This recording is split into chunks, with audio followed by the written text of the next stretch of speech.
The South remembers in fragments. Old roads, unmarked graves, stories half told. More than 90 years ago, in Honeypath, South Carolina, something unfolded. A clash, a reckoning. 7 lives were lost. Then silence buried by time. But that moment forced a nation to reconsider the value of time, labor, and life. History has a long memory, and some stories refuse to fade away. This is one of them. At first glance, it's just a photo, black and white, quiet. Rows of mill workers outside of a textile mill, some smiling, some proud, friends sitting together, a moment frozen in time. One of our digital producers, Ann McQuarrie, spotted it at an auction. She lives in an old mill house, the kind these workers once lived in. And it felt like a piece of home. So she bought it for $37.50. Ann didn't know the story behind it, but something about the photo stayed with her. It was like the photo was holding onto a secret. And it was. Just weeks after the photo was taken, this quiet scene was shattered.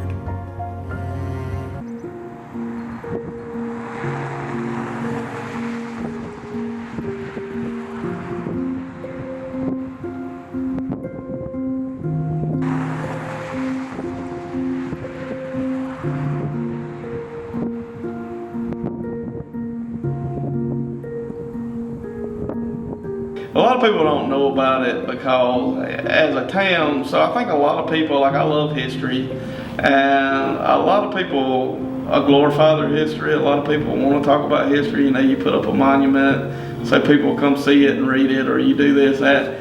Honeypath don't want to talk about this. They don't want to relive it. They don't want to discuss it. They don't want to be known for it. I mean, who wants to be known for this?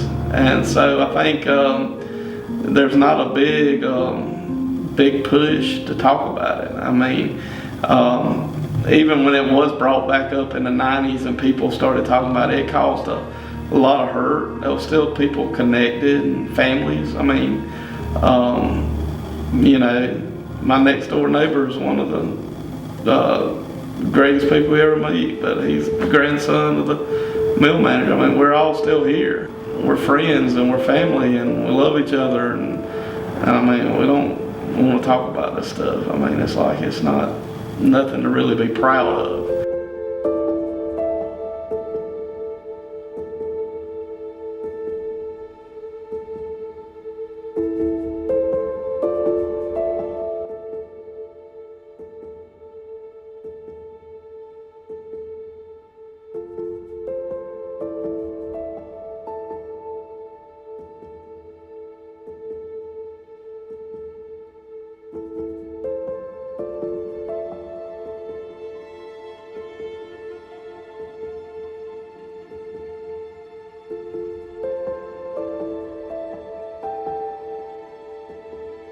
I did hear that there were shootings, and there were people even in Columbia that they sent there to quell it. You know, you had headbusters, they called them. You know, they would carry big sticks and go, and they would hire them to go and you put know, down the riot. Yeah, and they would crack some heads of people. And they were working for the mill, you know, for the mill owners, you know.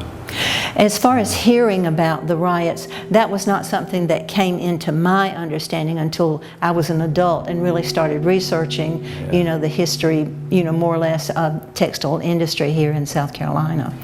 And we have a lot of photos like this. Is Shakola Mills, yes.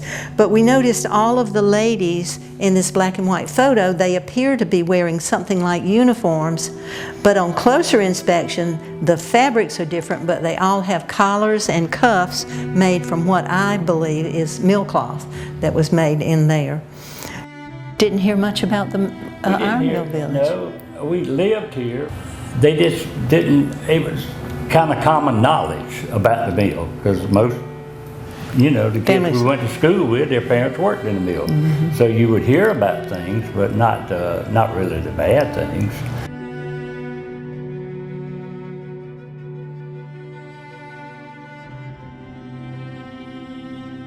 September the 6th, 1934, and they were, like I say, they were striking all over the country. And the town mayor, who also ran the mill, Dan Beecham, he had actually called and asked for the National Guard to come to Honey Path because he knew there was going to be some trouble. And so they said, well, ain't nothing going to happen in little old Honey Path.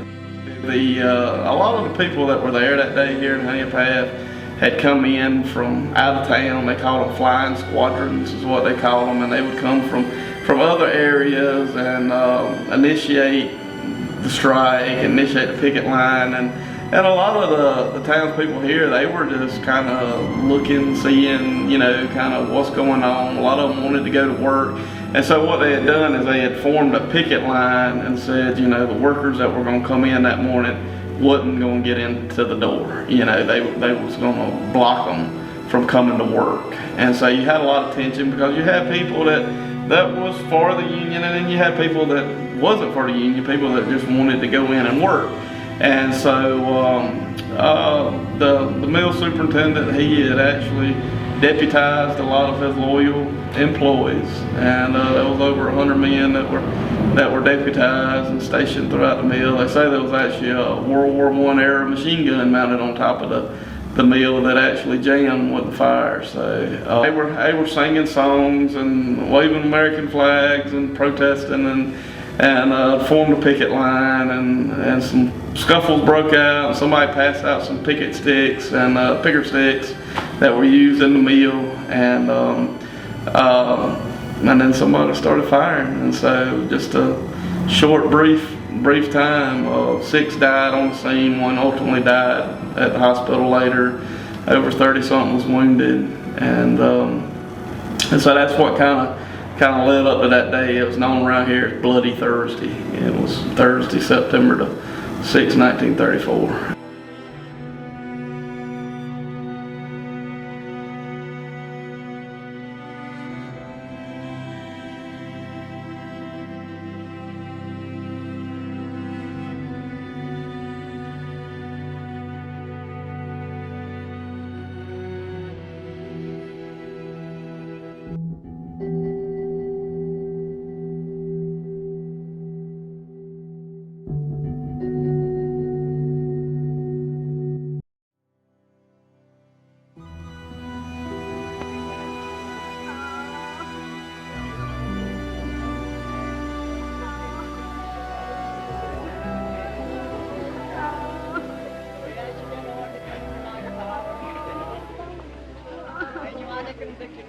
Message from strike committee to families, friends, and co-workers of the peace strike at the 20th Path, South Carolina. The cruel and senseless death of the 6th strike at the 20th Path has profoundly dismayed and shocked the members of the General Strike Committee of the United Textile Workers of America.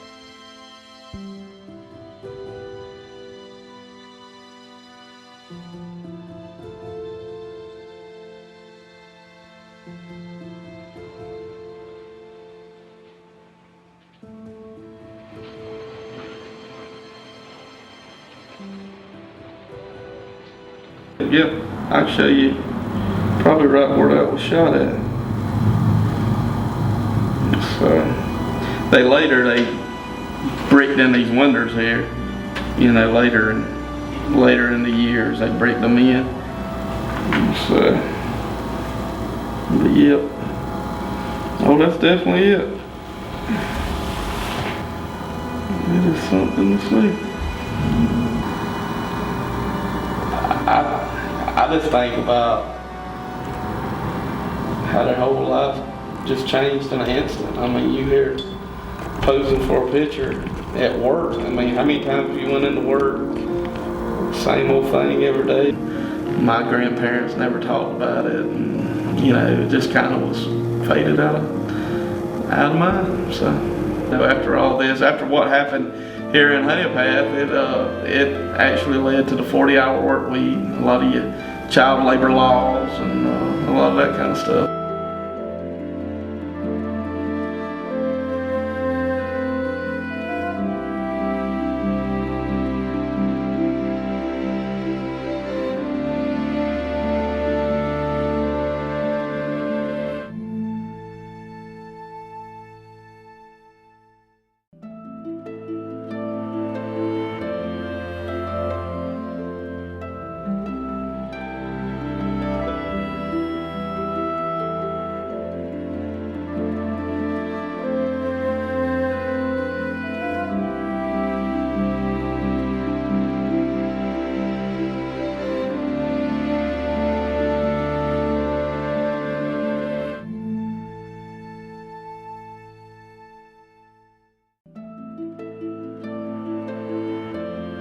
If you would like to know more about Bloody Thursday, the Chocola Mill strike, go to our website, WLTX.com, and look for this story.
My mom worked in the card room, which was when the cotton was made into, I reckon you'd say thick yarn, and put on bobbins and on big machinery.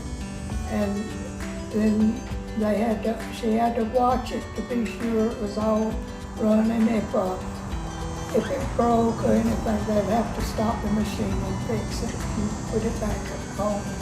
And my dad worked in the weave room. He was a weaver. He used to take their lunch to them. The mill would close for an hour at lunchtime, and I would take it in a big half-a-bushel basket with bowls and plates over the top of them, because we didn't have any wax paper or tinfoil to cover me. And I would go and I could go up in the tower of the mill to take them their lunch, but I could not go out into the plant at that time.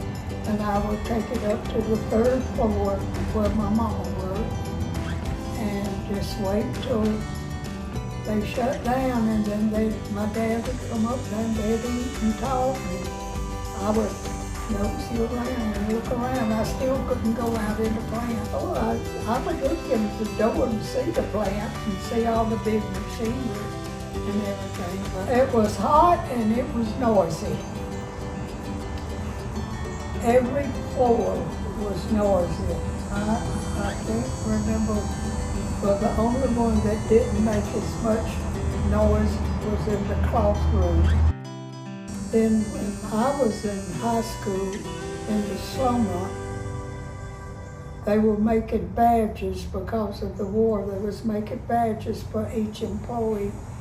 And so my sister kind of talked me to let me come after school and during the summer some and make badges because it's history. And I think it's important.